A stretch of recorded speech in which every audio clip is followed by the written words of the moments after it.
Combo, Bobby and the Premiers, the Addams Brothers, Rod Crosby, and the Intruders. Listeners, if you remember those groups or want to know more about the colorful history of rock and roll in El Paso, the next 30 minutes are for you. So please don't leave me. I'm Flossie Schwein, and my guests today are Rick Kern, promoter and organizer of the 3rd Annual Border Legends of El Paso Rock Concert, and Gene Anchondo, one of the pioneers of rock music in El Paso. Gentlemen, welcome to El Paso Primetime. Hi, Florence. Hi. Hello, ma'am. How are you? I'm just fine. Good, How are good. you, sir? Real super. Good. Rick, let's begin with you and give our listeners that date, time, and place for Border Legends of El Paso 2011. Yes, this is going to be our 3rd one. This is going to be a great show this year on September 10th at Lancers East, out on the east side of El Paso, and doors will open at 4:30. The show will start at 5:30, and it is $25 per person to include food and about a 7 or 8 hour show. So it's going to be a late night, but we want everybody to come out and be a part of it. It's going to be great. And last year it lasted how late? Oh, I think we got, well, you were there. I think we got out about 1 o'clock, 12:30, something like that. Something like that. We're going to try to move it a lot quicker this year on the transitions between the groups. So. My next question is, what started the Border Legends concert a couple of years ago? Well, you know, this goes back to about 4 years ago, más o menos, something about 4 or 5 years ago. I started a blog site called musiciansofelpaso.com. And that site was initially going to be just something historical to bring the information back on the computer, you know, on the internet, and share it with everybody about the history of musicians in El Paso. And it grew so big, and so many people were getting hold of me and saying, you know, Rick, I haven't talked to Bert Peters in 35, 40 years, you know, do you know how I can find him? And so I would call him and I'd say, Bert, I got somebody that wants to talk to you. Can I give out your number? And so one thing after another, we've got all these guys wanting to reconnect again. And because of that reconnection, the reunion started happening. And, you know, it was always kind of a goal of mine with the success of this site, was to bring back the musicians again to El Paso, as much intact as possible. Some of them have passed away, and some of them have, you know, left, and we can't find them. But the big thing is that we were able to get a lot of these guys interested in coming back and sharing their talent. Many of them are still playing. And so this dream became reality 2 years ago. This will be our 3rd year doing it. And it's just been so much fun having, you know, these guys come back to El Paso and show their talent. And so many of them are just tremendously good. They're so good at what they do. Well, I was at last year's concert, and I can tell you, that was one enthusiastic crowd. It wasn't just people of a certain age either. There were young musicians and children as well. Quite a family affair. What would you say, Rick? The evolution and history of a musical style all in one evening? It really is. You know, we start off with kind of lighter type music, but, you know, this year we're going to have folk music, and then it'll go into folk rock, and then we're going to do we'll do some Hispanic rock, and then we're going to have just straight ahead, just, you know, the regular rock and roll, and then we'll have some original rock and roll. So we're going to have all kinds of music that night that's going to be covered, everything from original to cover. It'll be great. Crossover to country, too? Some country rock will be in there, too. You bet. We're going to have Moon Pie in there backing up Zoomer and some of those guys with Rod Crosby, and we'll get some of that in there, too. Okay. If you are just joining El Paso Primetime, my guests today are Rick Kern, the promoter and organizer of the Border Legends Concert 2011, and Gene Anchondo, an early rock and roll musician.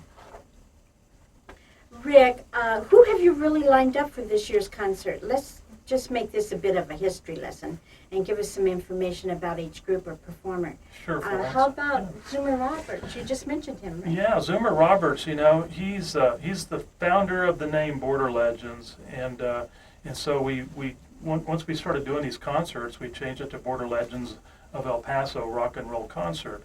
And Zoomer's a local favorite. You know, he's performed in all 3 of our shows, and his past history, takes him from the Shade Tree Boys to Applejack, very big name in El Paso, been around a long time, and they're still playing.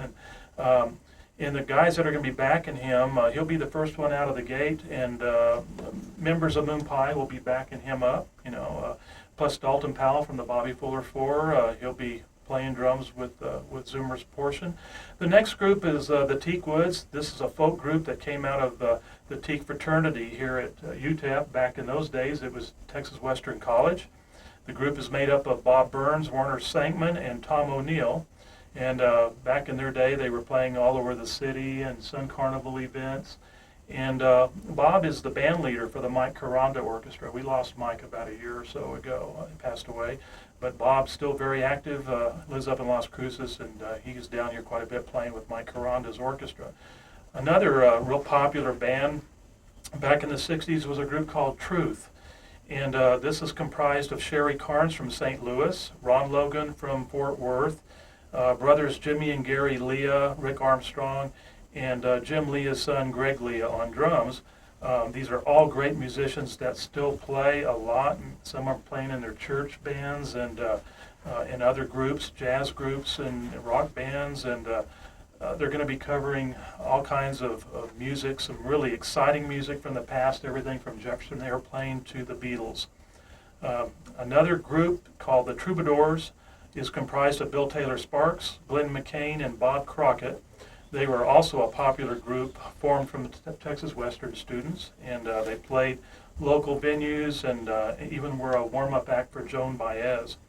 The Henchmen, one of my favorites from that era, was comprised of Paul Dillon and Mike Egdahl, and the other two guys are deceased, but they're coming back to team up with some local players that play with Paul in a band that he's got.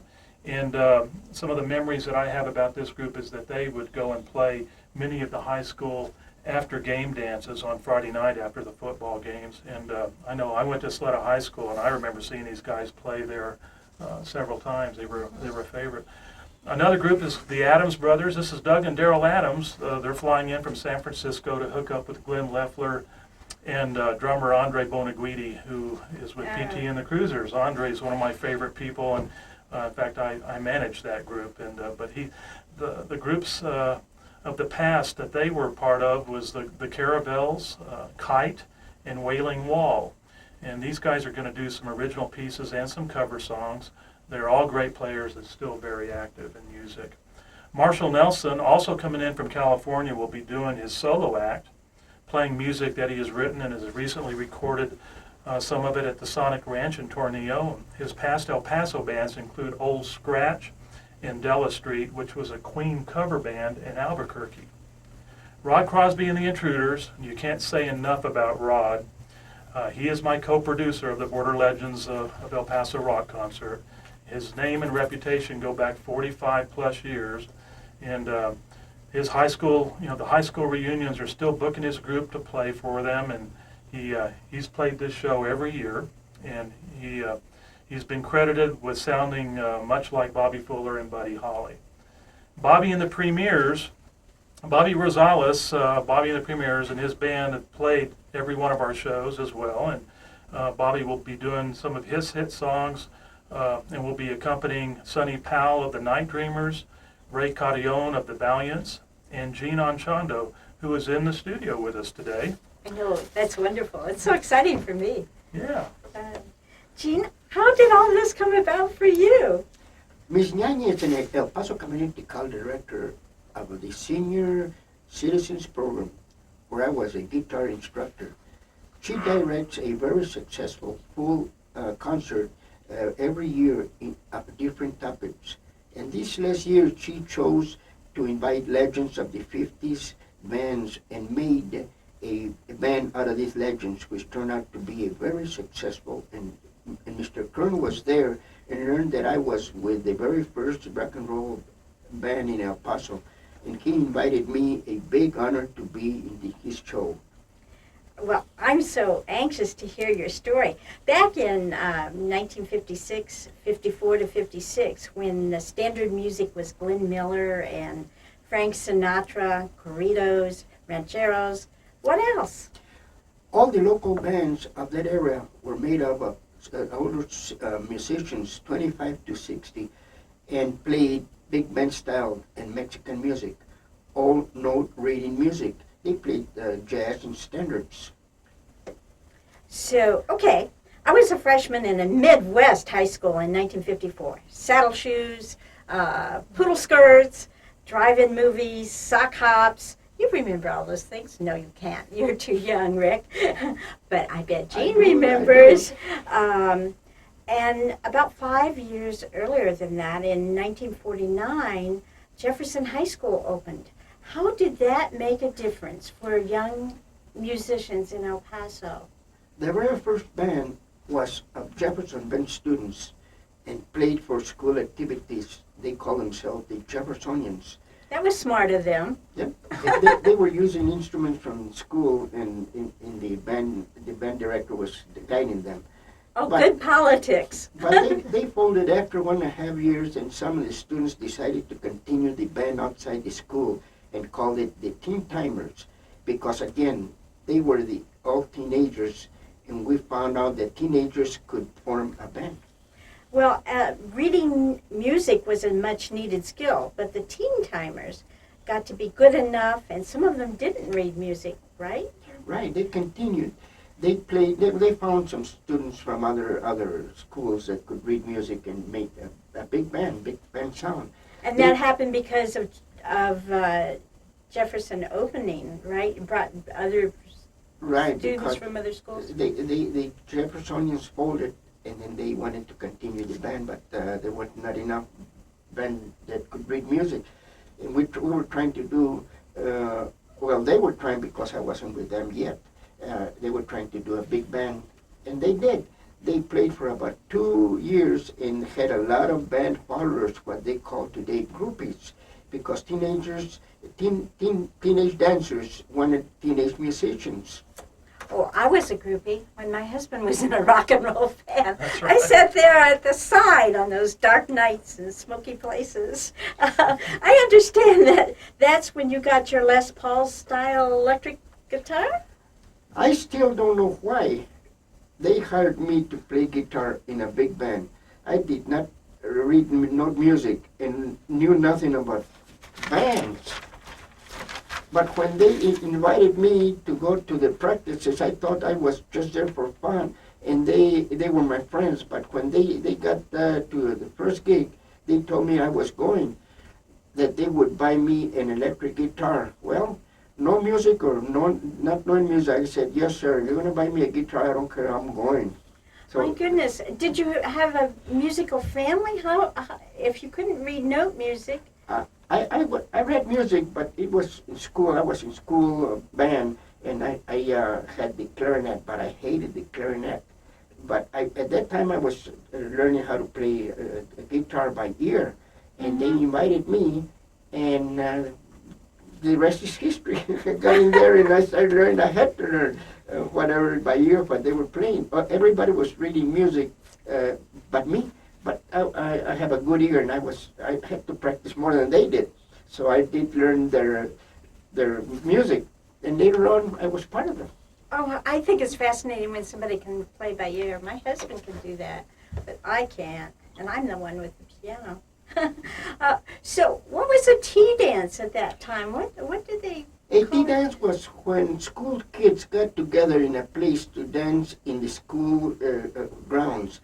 But later, for the first time, they made a tea dance for all the high schools to go and dance in one place, and that was the CYO, a very Oh, the Catholic Youth? yes, Catholic Youth. Or Catholic Youth Organization. Yes, and I went to see if there was a picture someplace, and I couldn't find one. I found it in the library, but I had a hard time trying to get a picture out of it. Oh, really? Of the kids at a tea dance? It is a very historic place, but it's there no more. It's the city of. And where was that? Where was it held? 503 North.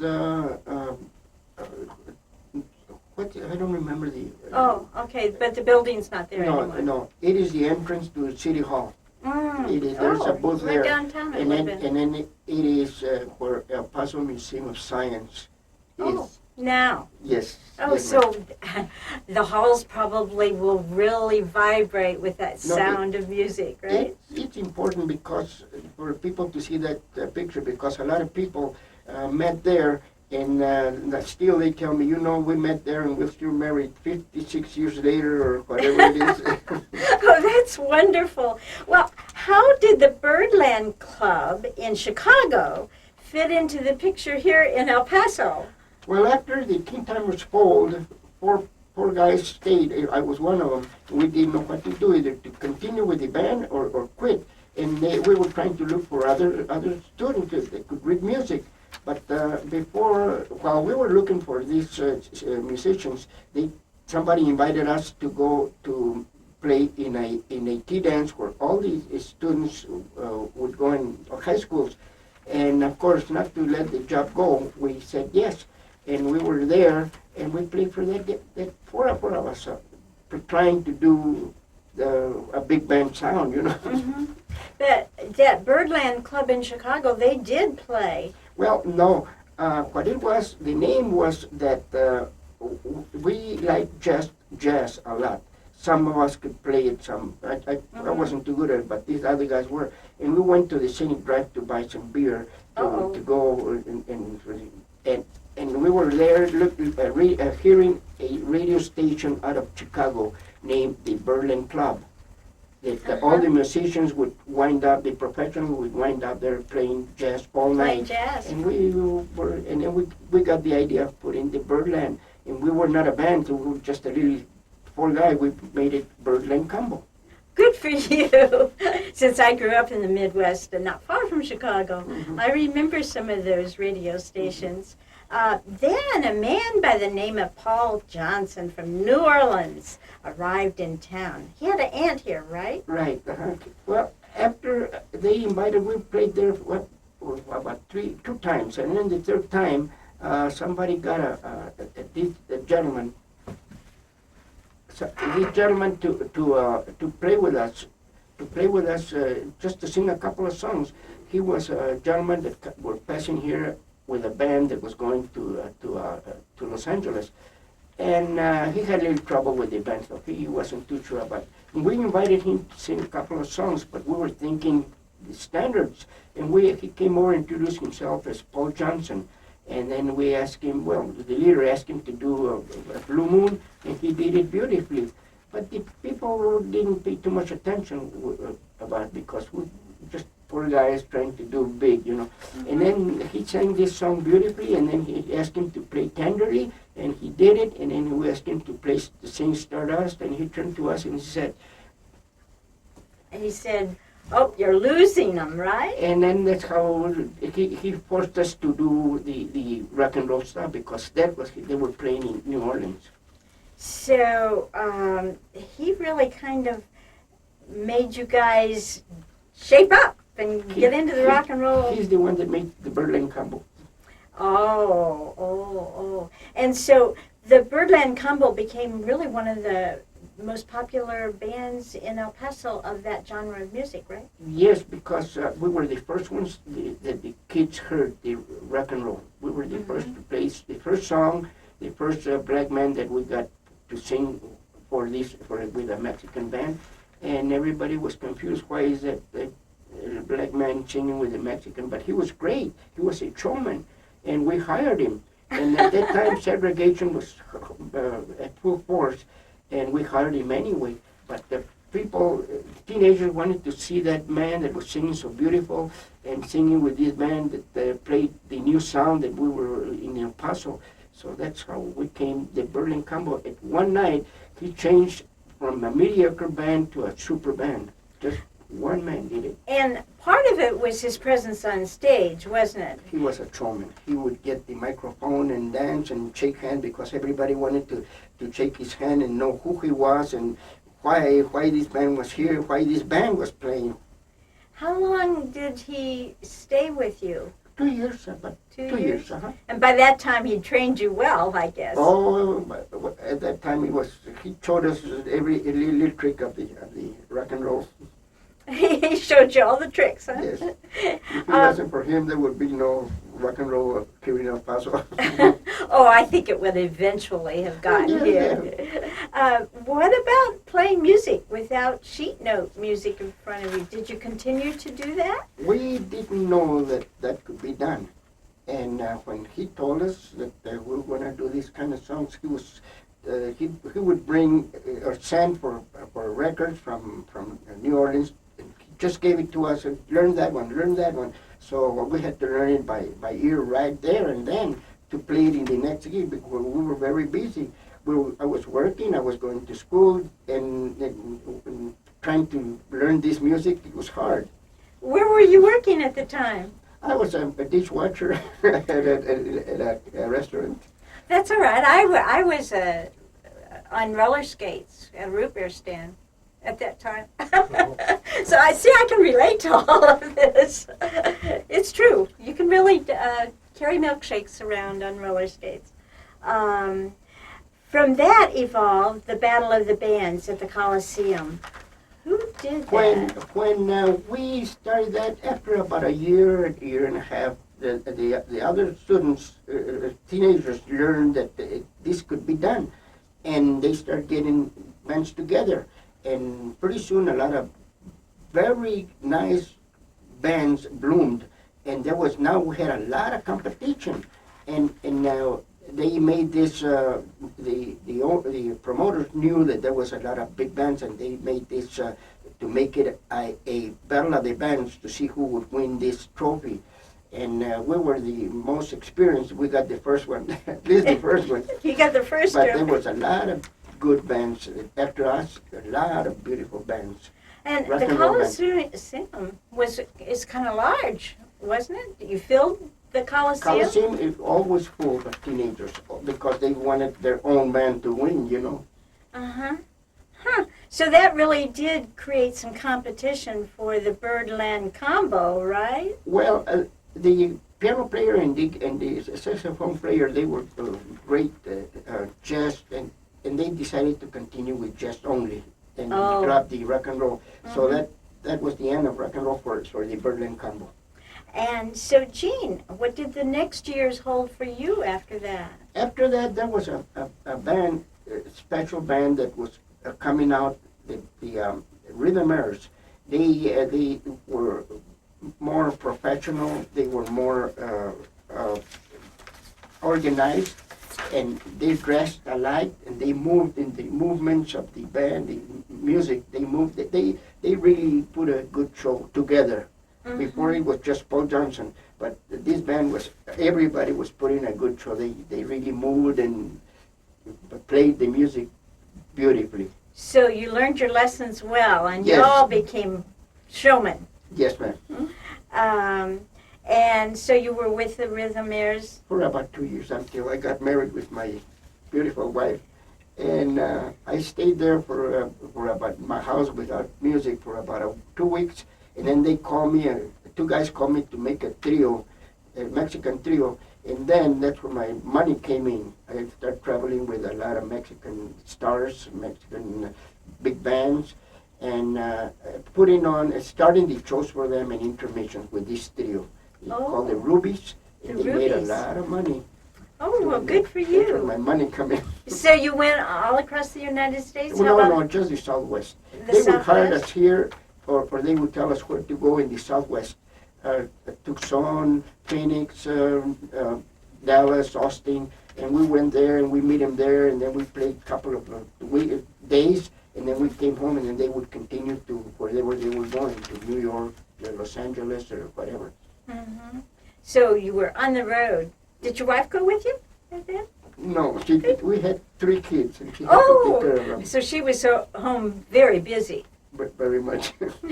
What was it like being on the road at that time period? But what was it like being on the road at that time period? It was good, but it was too fast.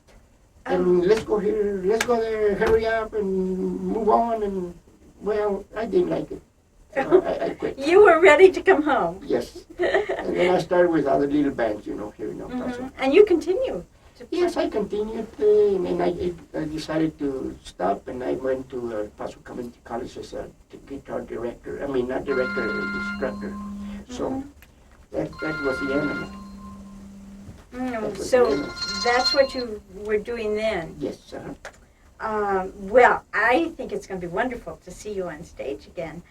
Rick, I know you also perform. Tell us a little bit. Starting at 11 years old, I started playing drums, and actually right before that I was playing keyboards a little bit on the family Hammond chord organ, and played with local garage bands, and then I got into a group with the West Hampton Barge for a while, and then right after Bobby Fuller was killed, Jim Reese came back to El Paso, the lead guitar player, and he joined up with our group, and we had a group called the Basic Sound.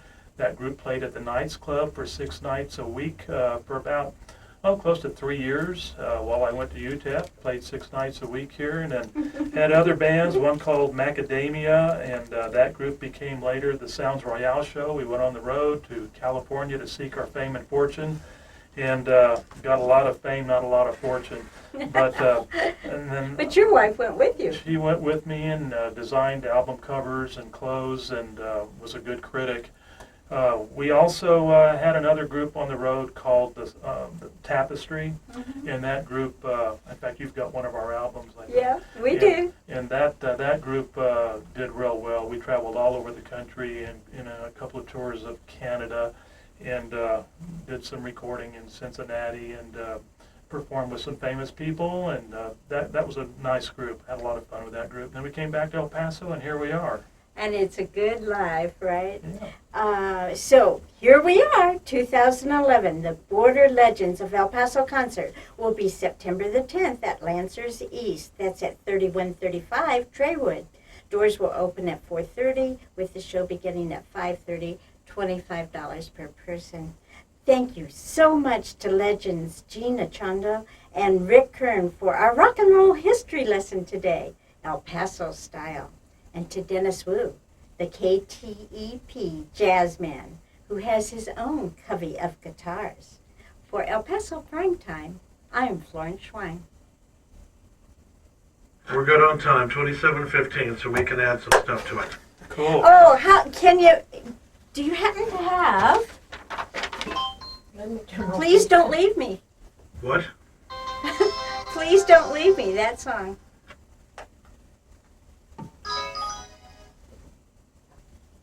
He's thick. I stuck in with that, didn't I? I don't know That if he's was an thinking or early if he's song. mad at you. I can't tell at this point. You want to open the show with that? Yeah, if you have it, do you have it?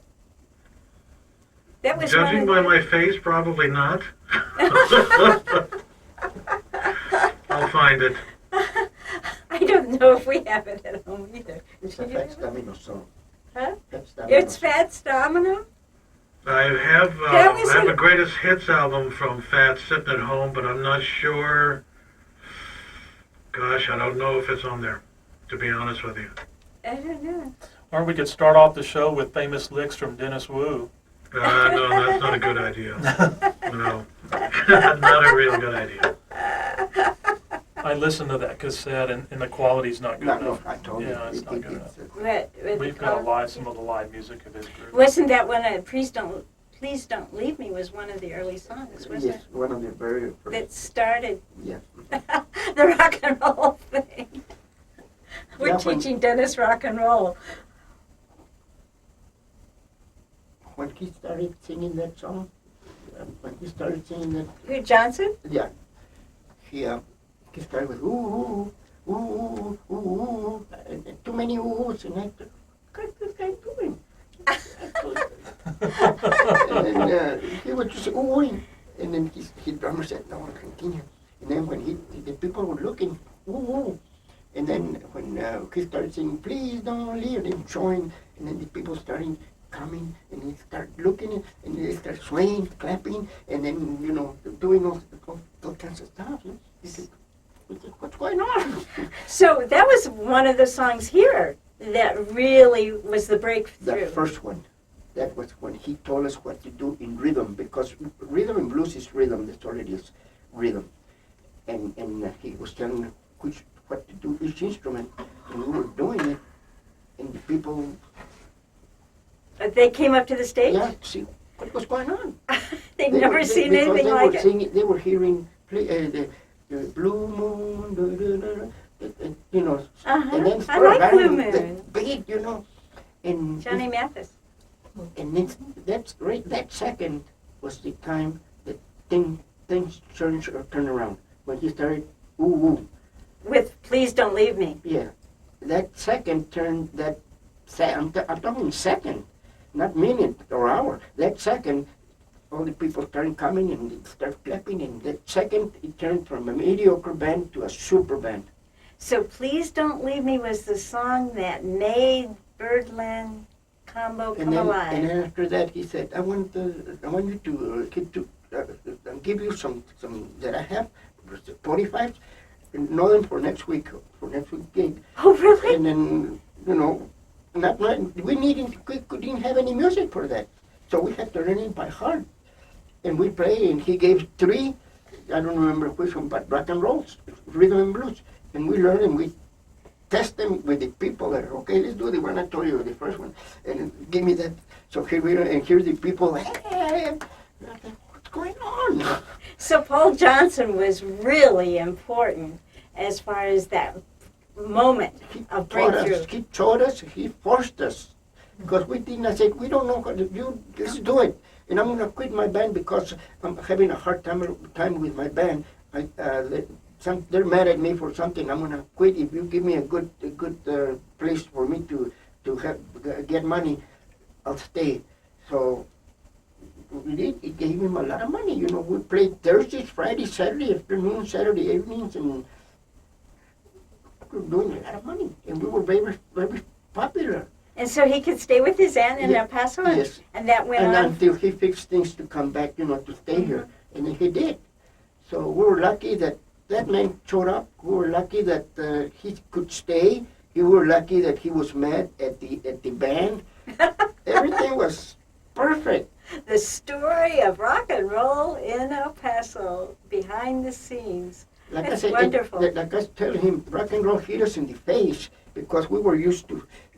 I didn't read music, but I could follow them. Everybody was reading music, and all of a sudden, we went to this place, and boom, rock and roll in our face. You know, you do this, yes, yes, yes. I think it's a What are we wonderful doing? story. What are we doing? I don't know, but it's good. What I enjoyed about that story, though, about these guys drinking beer, is they would go up to the Scenic drive and drink beer before the gig to settle their nerves. Plus the fact that we didn't do Practice. We were very wild, you know. Everybody was doing their thing. One day, the saxophone player got the instrument and took the thing and he threw it up and he got it, and then everybody Caught it? On stage? He did this on stage? But this is the funny part that I saw. We were a little drunk, you know, all the time. And then I saw that, and I got my time wasn't soloing. He was doing the solo. I took the plug out of and I threw my guitar to show the people that I could do it too. And then it got stuck in the ropes of the curtain. It got stuck and then I went like this, and then it went like this, and then it got loose, and then it fell in my hands. And Oh, still dear. to this day, they said that I practiced that. How could I You practice could never that? do that again, probably. Never. That's too What a good. showman. Or a show off, maybe. And then one day, this is the worst. One day, I got into the piano on top. You know, do you remember they put a piano, they took a front and put it up on top so that you could hear more sound. Oh, yeah, And they then, lift it. and then I got in top of the piano on top, and I was playing up there. And then and later on we got a trombone player about my size, and he got up there because everybody was clapping me. I was going up there playing, and then the trumpet guy, he got up there and behind me, and the piano player was, hey, you're gonna fall down. Hey, get out. And then the thing we started going like that. So the piano was like this. The bass and the board was like this. He was on one side and I was on the other side, on the top of the piano player. And the guy, no, you're gonna fall. Uh-oh. And sure enough, I said, well, somebody's gonna fall. And it's gonna be me, so I jumped. Uh-oh, and that then the thing other went, person fell. And his instrument, he folded up, and Oh, things like that. There was a lot of history, a lot of things that happened, you know. you guys had a good Because we were not time. organized. We were just playing a little drunk and just playing whatever. But the people liked it. It was a show for them. But we didn't know what we were doing. But you were making history and didn't know Yes. it. We didn't know. Mhm. Like the lady in history of music, history of El Paso, I told her, we didn't know we were making. He said, when you make history, nobody knows that you make history. Oh, this is at the History Museum when there was Yes. the exhibit of the rock Yeah, and the roll. rock and roll exhibit, take one. So Yeah. I said, nobody knows when you're making. I think we know. We just got our instruments and go play, and that's it. But all this time, we were making history, and I didn't know until 56 years later that they told me. They started answering me, Mr. What's his name? They said, did you?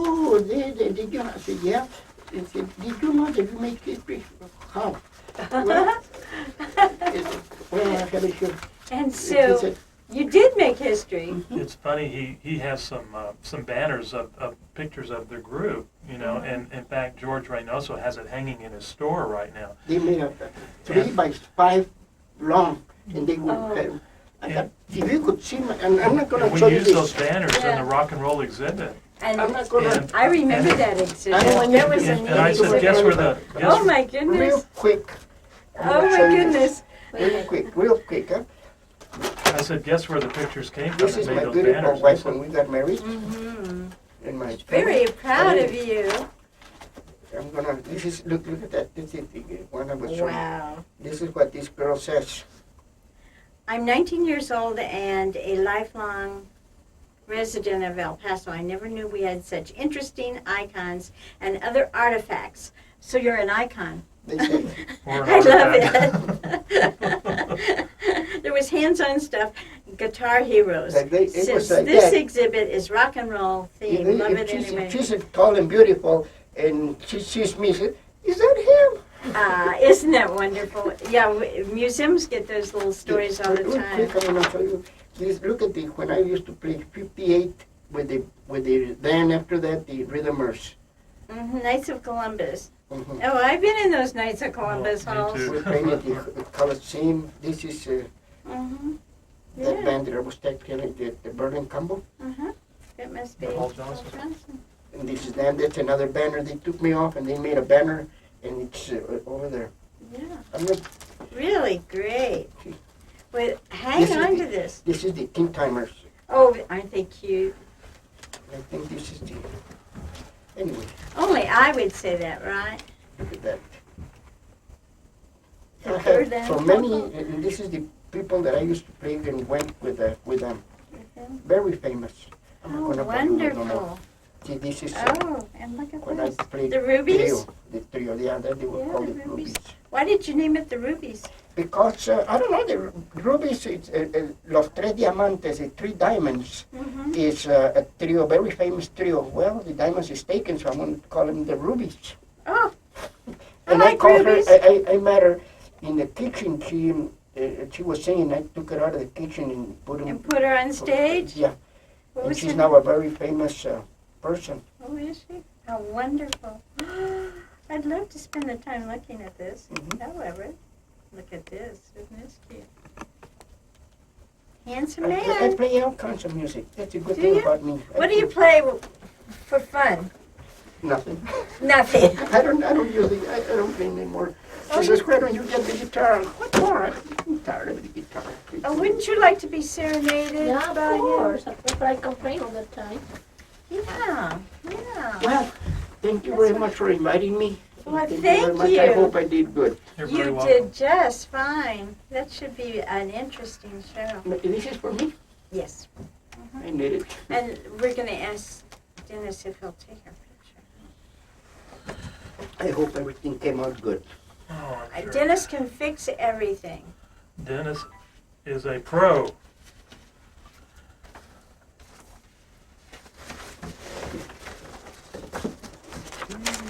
Hopefully he can fix that cell phone that was running in the background. Yeah. I usually turn mine off in front of everybody. Would you take our picture? Sure. I'll just move. You betcha. Oh, goodness.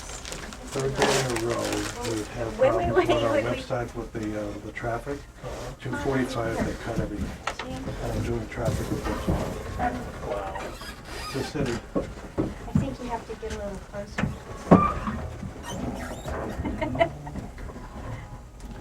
My wife don't mind. What's No, up, they're kiddo? just- Kern is Yes. here? Uh-huh. Yeah, so.